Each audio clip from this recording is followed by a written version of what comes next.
Question 18. If you could wake up tomorrow having gained any one ability or quality, what would it be?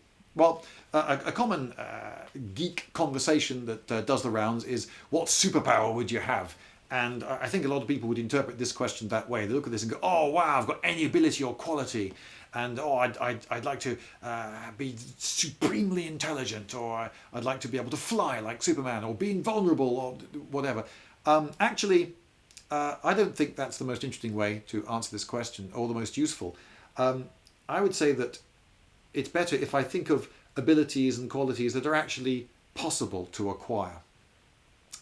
In the case of an ability, obvious ones are being able to speak foreign languages. Yes, I can speak a bit of a few, but I'm not fluent. I'm by no means bilingual.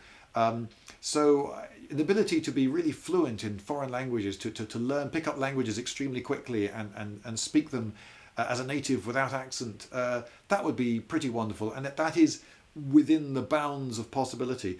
Musical instruments, wouldn't it be great to be able to play musical instruments very well? And there are people in this world who can play several musical instruments extremely well. There's Gunhild Carling, for instance, who is amazing on the trombone and amazing on the bagpipes, and she plays the guitar, and she plays the piano, and she plays the trumpet, and so forth, and then tap dances and sings. Yes, that is something which is within the bounds of possibility. Now, I am actually quite musical, and I think, I'm fairly sure that I would now be, this may seem like arrogance, but I think I would now actually be able to play an instrument very well if I hadn't given them all up as a kid. And why did I give them all up as a kid? Because all my instrument teachers were rubbish. They were so bad. It was extraordinary. They all did exactly the same thing. I think it was almost as though they had to suffer this, so now it was flipping my turn. They were going to inflict it on me as a sort of revenge for the suffering that they had to go through. Yes, they would make the whole exercise about sight reading. It was all about a piece of paper with 5 parallel lines on it and dots, and you had to play what was on that musical notation. And I can remember I was taught 2 notes on the clarinet back in the days when I was learning the clarinet, and if you played it correctly, it went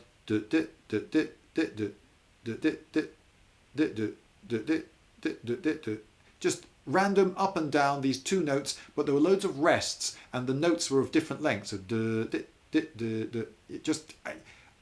it was just to try to catch you out. There was no tune, there was no joy in it at all. It was just an exercise in sight reading. Can you turn these uninteresting black dots into, as it turned out, uninteresting noises?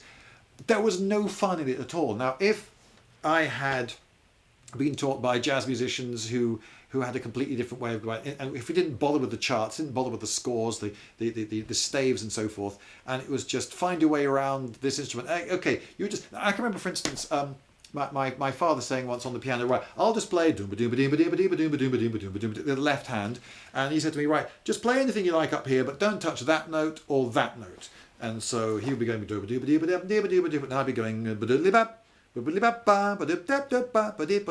oh, it really works. It works. I really can. And I start playing all sorts of different rhythms and going up and down. I didn't really quite know what I was doing. I wasn't as tuneful as I could have been, but it worked and it was fun.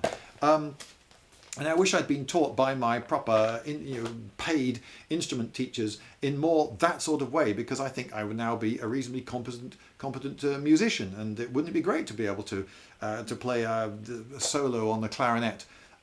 Yes, it would. So those are the sort of abilities, languages and music and so forth, which are quite feasible, and I think would actually be rather nice and contribute to my ability to be, happy and stuff. As for quality, I think I will say charm.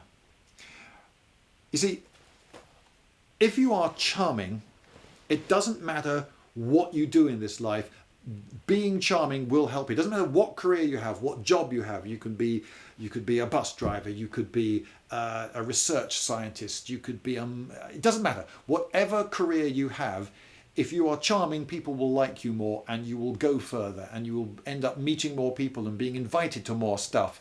And and so forth. People will want to be around you, and you will be able to charm your way into situations, and if things are bad, be able to charm your way out of situations. Charm is universally applicable. If you're in a role-play game, no, charisma shouldn't be the dump stat. Okay, you should put loads of your points into charisma in real life, because admittedly, charisma isn't the same as charm, but if there were a charm stat, the ability to just make people think that, you're really nice, we want you on our team because you're such a great person, that is universally applicable right the way across the board. And sometimes I've looked at role-play games and I've looked at the spell list. So there's a world in which there's magic. Okay, so you find there's a chapter, loads and loads of pages in this book describing all the spells that exist in this fantasy world. That's for killing things. That's for killing things that are resistant to the previous thing. That's for killing things by fire. That's for killing things by water. That's for killing. That's for moving very quickly. That's for what? If there really were magic, do you think it? Most of the spells would be for making people like you, wouldn't they? They'd be charm boosters. They'd be for seduction. They'd be for negotiating a pay rise. They'd be for talking your way out of a situation. They'd be for the social stuff, but they'd be for reading minds and working out what other people actually want, and then so they could try to give them what they want. There'd be so many spells if magic were real. There'd be so many spells for that sort of thing. And yes, there are a couple of weird specialist things for burning goblins, but who wants that? Only the weird adventurer types want that sort of magic. Almost everyone that comes to me, they want the seduction magic. Well, yeah. So being tremendously charming, that would be good. So there you go. Those are my answers.